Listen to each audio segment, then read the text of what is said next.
Bugungi darsimizda ham bir foydali ma'lumotni ko'rib chiqmoqchimiz.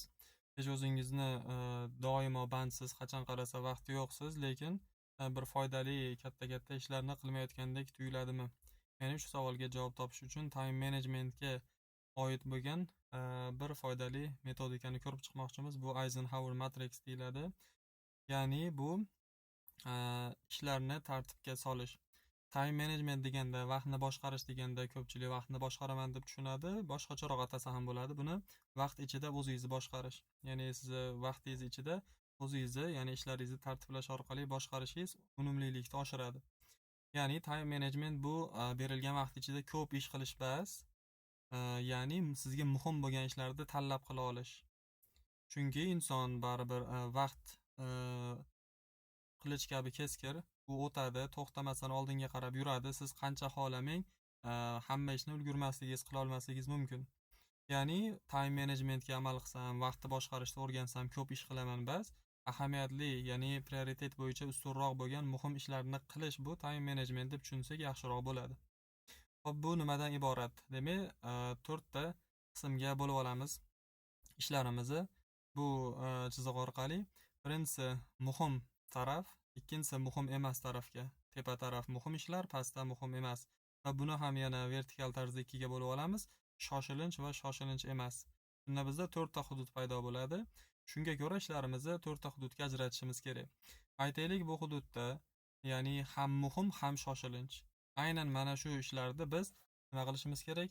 Hoziroq qilishimiz kerak bo'ladi. Ya'ni birinchi o'rinda mana shu ishlar qilinishi kerak. Hoziroq qiling. Endi ikkinchi qismda muhim u ishlar ham, lekin shoshilinch emas. Ularni hoziroq qilish shart emas. Bularni reja qilib qo'yishimiz kerak. Mana u kuni, mana u vaqtda qilishim kerak shu ishda deb, demak, planga qo'yib qo'yishimiz kerak. Bu ikkinchisi bo'ladi. Va uchinchi qismda muhim emas, lekin shoshilinch ish, o'sha ish bitishi kerak. Buni odatda boshqalarga topshirish bilan qutulish kerak degan tavsiya berilyapti. Ya'ni uchinchisi. Va oxirgisi shoshilinch ham emas, muhim ham emas. Bu ishlarni qilmang deb tavsiya beriladi. Qilmaslik kerak. Ya'ni shu holat. Matrix shundan iborat. Endi buni ko'pchilik o'zini ishlarini joylaydigan bo'lsa, katta qismi o'zimiz bilamiz. Demak, shoshilinch ham emas, muhim ham emas bo'lgan ishlarga to'g'ri keladi, behuda ishlar. Qilmaslik kerak bo'lgan ishlar bizni ko'p vaqtimizni oladi. Ya'ni ishlarimizni bir tartib qilib, shu holatga, shu matrisaga qo'yib ko'radigan bo'lsak, ancha o'zgarish bo'ladi. Qaysi ishlarni qilish kerak, qaysilaridan voz kechish kerak. Chunki bandsiz, doim vaqtingiz yo'q, lekin oldinga siljish, muhim ishlaringizni qila olmayapsiz, tugata olmayapsiz yoki bitira olmayapsiz. Bunda siz qiynalyapsiz, vaqtim yo'q yoki ishlarga ulgurmayapman deyapsiz. Bu muammo.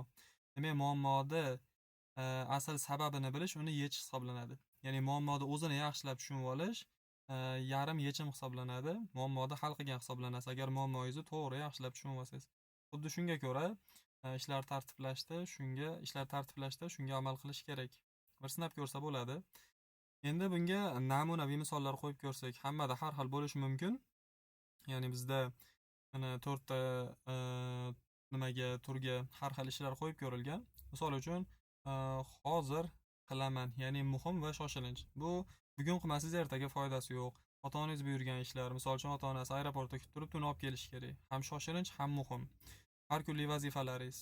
Bular bardavom bo'lib turmasa, mana shu kuni qilmasangiz, undan ham mahrum bo'lishingiz mumkin. Yoki ertaga imtihon, bugun imtihon uchun so'nggi tayyorgarlik. Yoki bugungi uyga vazifa, ertaga borsa so'kishadi. Bugungi uy vazifa bugun qilinishi kerak. Bu ham hozir qilish kerak va shoshilinch, ham muhim. Tish og'rib turibdi, shifokorga borish, bu ham shoshilinch, ham muhim. Uyda quvur yorilib suv ketyapti. Nima qilinadi? Ham muhim deb hisoblaymiz, ham shoshilinch. Uni hozir qilmasa bo'lmaydi. Mana shunga o'xshagan ishlarni, demak, hozir qilaman kategoriyasiga olish kerak. Uydagilar kelishiga ovqat qilish yoki non tugab qolgan do'konga chiqib kelish kerak, shunga o'xshagan. Reja qilib qo'yishga qanaqa misollar aytish mumkin? Bir oy ichida tugallash kerak bo'lgan loyihalar yoki kitob do'konidan o'qimoqchi bo'lgan kitobingizni olmoqchisiz, olaman deb yuribsiz. Vaqtingiz bo'lmayapti deb qolib surilib ketyapti. Bu muhim, lekin shoshilinch emas. Demak, buni reja qilib oling. Qaysi kuni vaqtingiz bor, o'sha kuni borib olasiz. Bo'ldi, shu bilan u ish yopiladi. Keyin miyangiz bo'shaydi, boshqa ishlarga vaqt ajratishga imkoniyat paydo bo'ladi. Sport bilan shug'ullanish, til o'rganish boshlash yoki xonani tartibga solish, aytaylik, qolgan ishlaringiz to'lib turibdi. xonani yig'ishtirish miyangizni band qilib, ishlaringiz ko'pligidan hech qaysisini qilmay o'tiribsiz. Undan ko'ra xonani yig'ishtirishga bitta vaqt belgilab, boshqa ishlaringizni, muhim ishlaringizni qiling. Endi muhim bas, lekin shoshilish bo'lib qoladigan ishlar, telefonga xabar kelib qoldi, javob yozish yoki dars vaqtida telefon orqali kimdir telefon qilyapti. Bu muhim bas, lekin shoshilish. Bunaqa holatlarga misol topish ozgina qiyinroq, ya'ni boshqalarga uzatish. Buni hammani hayotida har xil kelib chiqadi.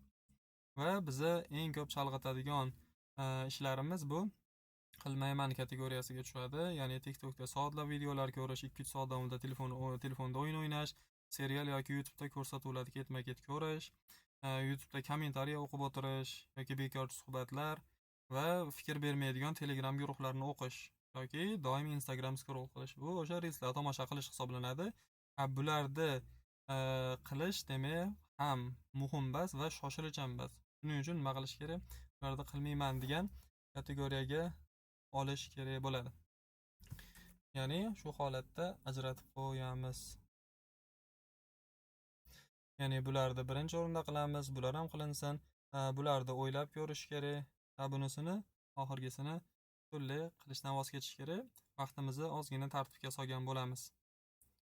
Xo'p, bugungi aytmoqchi bo'lganlarimiz shulardan iborat.